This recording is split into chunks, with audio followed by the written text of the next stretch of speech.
The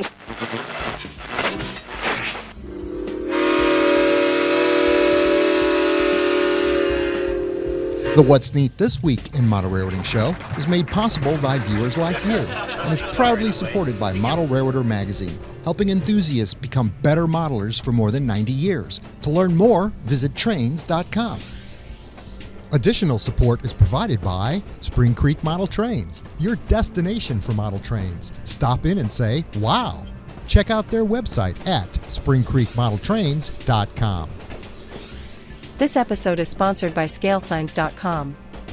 From street signs to railroad crossings, even billboards, they've got it all. Come check us out at our website with over 1,400 different sign packs available. You're bound to find the perfect addition to your miniature world. Further support is provided by Microengineering, keeping you on track with quality products for 55 years. Check out their website at www.microengineering.com. Order from your local dealer or order direct by calling 1-800-462-6975. Intermountain Railway Company, where the detail makes the difference. Check out their website at intermountain-railway.com. Additional support is provided by Yelsma Graphics, America's leading distributor of quality railroad art and embroidered clothing since 1985. Check out their website at yelsma.com. Further support is provided by the NCE Corporation, the power of DCC. Visit their website at ncedcc.com. And thank you for supporting the What's Neat This Week podcast.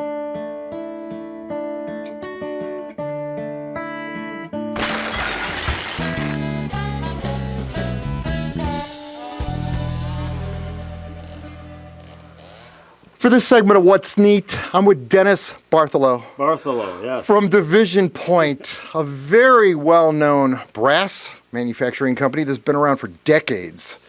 And you have a passion for this hobby with regards to some of the beautiful pieces I've seen today. You know, I'll tell you, Ken, I got involved in this with my father. My father was a scratch builder of brass steam engines. So as a little kid, I was down there. I'd say I was helping him, but I watched as he would roll the boilers out of a sheet of brass and he would solder the sections together. Old school. And yeah, very old school. He'd make the patterns for the domes and he would lost wax cast them and that type of thing. So my passion for brass came from my dad. And of course, you know, as you get older, you find that girls are more fun to play with than trains. And so I moved away from it for a while. They're both expensive. Yes, they are. They do hurt. Anyway, so I got back into it about 25 years ago. I'm an engineer by trade, mechanical engineer. So I design industrial warehouses, conveying systems, that kind of stuff. So I got back into the brass trains, and DCC was just coming along. Mm-hmm. So I started putting DCC in my engines, and people asked me if I would do it for them. Eventually, I started ELS train service, and I was doing brass installations on steam engines, mostly steam engines. And that's how I got to meet Jack Vansworth with Division Point. Yes, Jack, yes. Right. And so I started working with Jack. I became his project manager, and so I was managing all the projects. And eventually, Jack's 78 now. Jack said, "Just why don't you buy the business?" So I bought the business last year, and so now I own Division Point. Wow, and you brought some beautiful pieces with you today. What I brought with me today is what was in my car at the time. I happened to be driving through St. Louis, and I said, hey, I got to get in touch with Ken. I called up Ken. I said, can I stop by? I got a couple engines in the car. And he said, sure, come on. So what I brought here was the steam engines up front were actually a contract job. These are... And we're going to show these. We shot those today. Yeah, and so this engine here is actually runs at the Northwest Railroad Museum in Snoqualmie, Washington. And so one of the guys there came to me and said, will you make the engine? It's never been done before. So we made the engine under contract with the museum. And so this is as it appears today, but this is how it appeared in the 1950s. So we did an early and a late version of it. Sweet. Those are done by Bu Rim. Okay. And so Bu Rim is a fabulous manufacturer in Korea. So they just came 2 months ago And so I had them in the car with me, and so I thought I'd show those to you. The other one that we're doing, well, the other ones that are also available, they're almost sold out, are the center cabs. Those are and nice. Those are the Baldwin DT6-6-2000s. They're dual engine center cabs. And I brought along the Sioux Line version as well as the Santa Fe. I did 3 different numbers in the Santa Fe. I did just the one. There was only one Sioux Line that was painted that way. There was also some EJ and E models. MN&S, which is Minneapolis, Northfield, and Southern, has always been the most popular. And so they sell out like crazy. Wow. So I don't have any of those left. I happen to have these 2 left and a couple of other ones. And then the other one that we're getting into is the modern diesels. The modern diesels in brass, they really stopped producing them 2008, 2009. I think there might have been a couple that were done in 2010 by Overland. And then nothing was done after that. And surprisingly, there's a lot of people who still want brass modern diesels. Okay. And so I went out and I asked the people, do you want these? They said, yes, we do. So we're doing the SD70 Ace, and it's doing very well. I'm doing it in Union Pacific, BNSF, Ferromax, and I think that's it. But you can see them on my website. Those are going to be here in about a month and a half. Okay. That we'll have those. And then I've got E7s and F units that are coming in. We're also going to be doing a 90-ton Baldwin logging 282 Mikado. Nice. They were all over the West, and they interchanged with the Great Northern. They interchanged with the Southern Pacific, Santa Fe, everybody. So it's a great little steam engine. It'll run on small railroads. If you have a shelf railroad or something like that, it's a great little engine for that. So we're doing 6 different versions of those. The engine that was in the Emperor of the North. Okay. Okay. That was one of those engines. And there's still 4 of them that run today. So that's why we decided to do that steam engine. That's going to be Boo Rim. And the other one that we're doing, which is a real unique one, it kind of came out of the blue, and that's the Elco DH634 or 643, okay, which is a diesel hydraulic. It's a weird, odd engine. They were built in 1964. They last until 73, I think. 73 is when they got rid of them. But nobody's really done them before. Overland did it back in the 1990s, and it was an okay model, but we've got a lot more detail now that's come to light, and so it's going to be a fantastic engine. We're really looking forward to it. I got to tell you, there's 2 other ones, and that's the H1244 and the HH660. Those are also coming out as well. Okay. So that's what we've got on tap right now. Back in the mid-'90s, we did a NMRA show. I believe it was in Kansas City, and I set up the Midwest Valley Modelers layout out there. I met Cho, a very kind, wonderful gentleman from, I believe, Korea. Yep. And he was running a brass blue passenger train on the layout for a gentleman that I knew that was also a brass importer at the time. And he worked with Cho. And that same show, I remember picking up 3 of these BNSFs. They were brand new. This was brand new with BNSF's paint scheme. Yeah. This was fresh material for brass, and I wanted to have the newest, latest, greatest.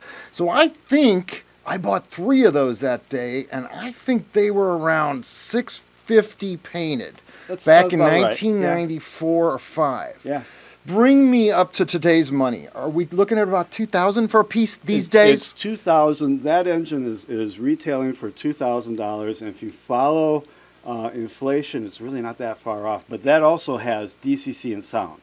We didn't have that back then. No, we didn't. No. And so this engine is going to, I'm using a decoder buddy, if you're familiar with that, Nick's Trains decoder buddy. Wonderful little motherboard on it. And then an ESU Loc Sound decoder with their stock sound file. I wanted to keep the sound file stock so that the guys could do whatever they wanted to them. They didn't have to worry about proprietary sound files. And their sound file is excellent. And then the speaker that I'm using in that is actually from J.T. Burke at Scale Sounds Systems. I had him custom build me a speaker. I had him do it in the past on the cab forwards when I managed that project. I had him do a speaker for me. It was fantastic. So I told him on the SD70 I wanted him to build me a speaker that was specific for that engine, and he did. and that's what's coming in those. So it will come with the ESU Loc Sound, the Decoder Buddy motherboard, so that if you want to change it out, you can. It's a 21 pin. You could put a soundtracks in there or a wow or something else. Sure. Or if you want to just put a dummy plug in them, I will put dummy plugs. For those of you who don't want DCC, and there's still a lot of brass guys who don't, and I get hassled about it. It's They say, okay. Hey, I don't need that fancy DCC stuff, but if you want, I'll take it out. That's not a problem.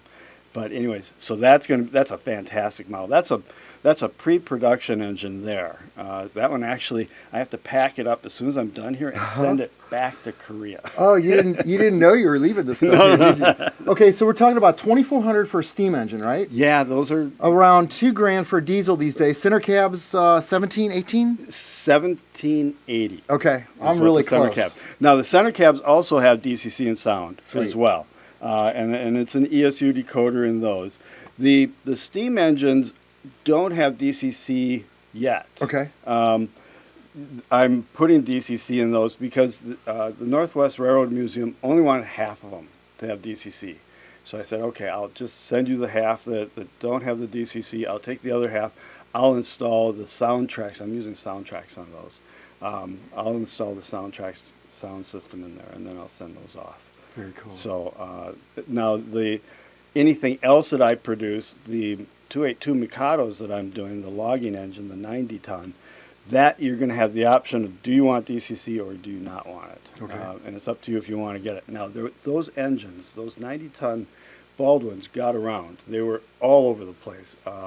Eureka had them, and McLeod had them, and they Oregon, Pacific, and Eastern, and so many other ones that I'm actually, when I'm producing those, if you go on my website, you'll see that you can buy it with or without DCC, but you can also buy it with or without lettering. Okay. If you wow. say, hey, I want this engine, but I don't want it lettered McLeod, I want to letter it V&T. It's like, okay, you can buy it without any of the lettering. It'll be painted, and it'll have DCC if you want the DCC, and you can put your own decals on it. All right, Dennis, tell us what website would the viewers go to look at all of your beautiful work? Well, it's divisionpoint.com. Okay. That's all it is. Very simple. Simple enough. Do people still want models in gold? Do they still buy undecorated? Yes, as a matter Okay. of fact. Funny you Curious asked about that. I had one guy on this engine here Okay. who called me up and said, can I get one unpainted? And I thought, that's an easy thing to ask, but it really isn't. So I went to Seho over in Blue Rim, Uh-huh. and I said, is it possible to produce one that's unpainted? Because people don't realize that an unpainted engine isn't just unpainted. It actually is painted. Right. Okay? They can't send it out raw brass and look at all the solder and all that kind of stuff, but they want it to look that way. So I had one guy who asked for it, and Seho said, over at Blue Rim, he said, yeah, I'll do it. And so Perfect. I had one engine that came in unpainted. And it was a funny thing, and I also had another guy who said, I want a center cab, but I want it only black. Okay. Nothing else, just solid black. And so I talked to the guys in Korea, and I said, can I get one just black? They said, yeah, we'll do a black one. Very cool. So we're real flexible that way as far as these special requirements, because we only produce 100. The center cabs here, I only produced 80 of those. And of these 060s, we did 50 of the modern version. Wow. This is as 1950. And the early version, as it is in the museum today, but that's early 1900s with a Russian blue boiler on it. There's only 50 of those. And then of the SD70s, there's only going to be 100 total of those. That's and amazing. that will be it. And they're all serialized. So it's 1 of 5 or 1 of 10 and that type That's the of way thing. it should be. That's exactly right. Dennis, I want to thank you so much for sharing this You bet. beautiful work, this magic with us on the viewers of What's Neat. I say it all the time, this is the best hobby in the world. It is. It's a great And it's hobby. because of folks that do what you do for us, just like you. And it keeps us out of the bars. There you go. That's what I tell the wife, right? Hey, honey, Anyway, Okay. Ken, thank you very much for having me. I really appreciate it. And that is this segment for What's Neat.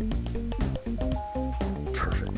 Okay, you need to come back and keep us updated on stuff. And you